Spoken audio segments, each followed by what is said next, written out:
Hi, boys and girls. Welcome back to the Awesome Possum Classroom. Today we're going to read An American Tall Tale, Paul Bunyan. This truly tall tale weaves the story of giant lumberjack Paul Bunyan and his beloved bovine companion, Babe. A tall tale is a story with unbelievable elements related as if they were true and factual. Some tall tales are exaggerations of actual events. Tall tales often are told as if the narrator was part of the story, and the tone is usually light and playful.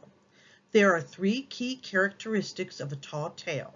First, the main character is larger than life, has incredible abilities, and uses strength and smarts to accomplish great things.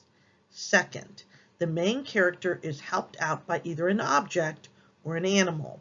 Finally, tall tales use regular language and seemingly the characters are common everyday people. Tall tales and legends are similar, but tall tales are so exaggerated that they simply cannot be true. Legends, on the other hand, have some elements of historical facts or accuracy.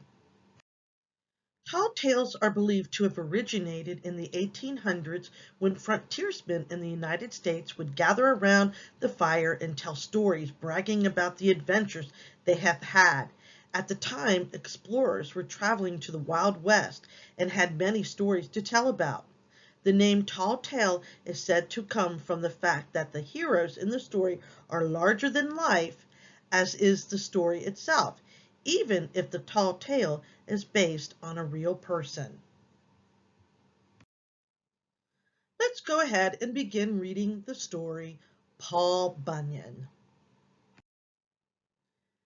Way back in the olden days, when the big woods stretched clear across America from coast to coast, a bouncing baby boy was born in Maine.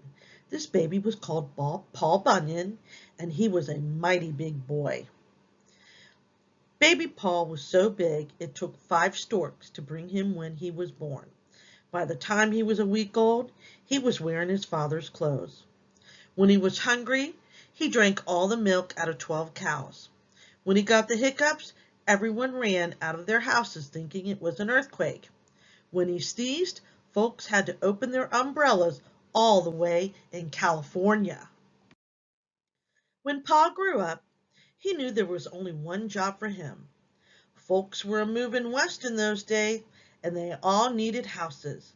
They needed firewood and furniture and all kinds of things made of wood. And Paul Bunyan knew he would be the biggest and best logger in the country. Paul Bunyan set up his logging camp on the Onion River. He had so many men in his camp they worked in 3 groups. One was always going to work, one was working, and one was a coming back. Paul's voice was so loud, all the men had to wear earmuffs so they wouldn't go deaf. It took a lot of food to feed all those men. The cook set up a pancake griddle bigger than a skating rink, and that's how his assistants greased it up, skating round the griddle with bacon strapped to their feet. The cook was nearsighted, though. One day he was putting blasting powder in the batter instead of baking powder. Those pancakes blew the roof clear off the cookhouse. Paul Bunyan had a mighty big axe. It was so big he could chop down 40 acres of trees in one swing. One day he got tired while he was heading back to camp, so he let his axe drag behind him. The axe opened up a big old crack folks now call the Grand Canyon. Now, the winter of '47 was colder than the coldest winter the old graybeards could remember. It was so cold the words froze in the air as you said them. Then there was a huge chatter in the spring when they all thawed at the same time. It was so cold even the snow turned blue. But the snow and the cold didn't bother Paul Bunyan. Why not? Because when Paul Bunyan walked, the snowbanks were so afraid of getting stepped on, they moved clear out of his way. So Paul Bunyan was walking out in the woods during the winter of the blue snow. The snowbanks moved away, and under the biggest snowbank was a big blue baby ox. The ox was born white, but he turned blue on account of the blue snow. Paul cradled the ox in his arm and took him home. The ox gave Paul Bunyan's face a big sticky lick, and they became great friends. Paul called the blue ox Babe, and the name stuck even when Babe grew bigger than Paul. Babe was so big it took 47 axe handles to measure between his horns.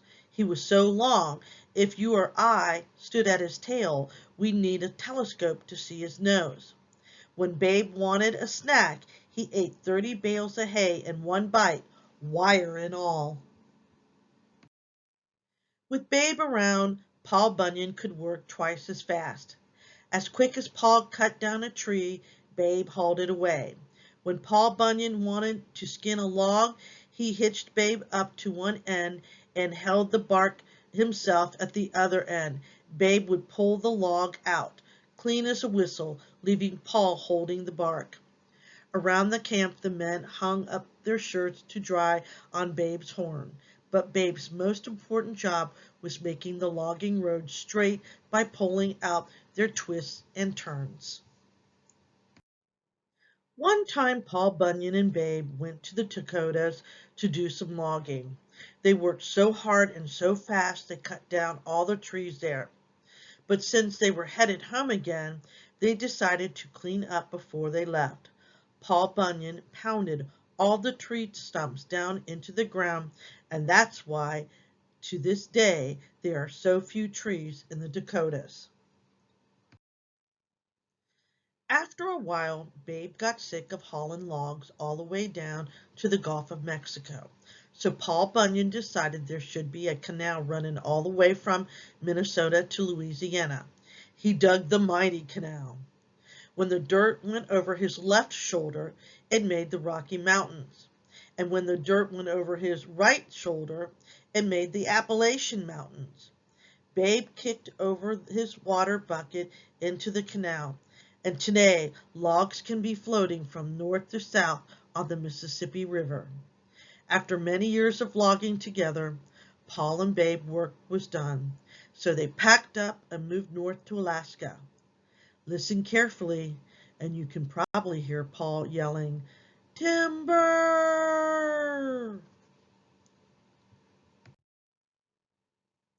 Awesome possums, I hope you enjoyed the story of Paul Bunyan. Come back and visit me another day. Bye-bye.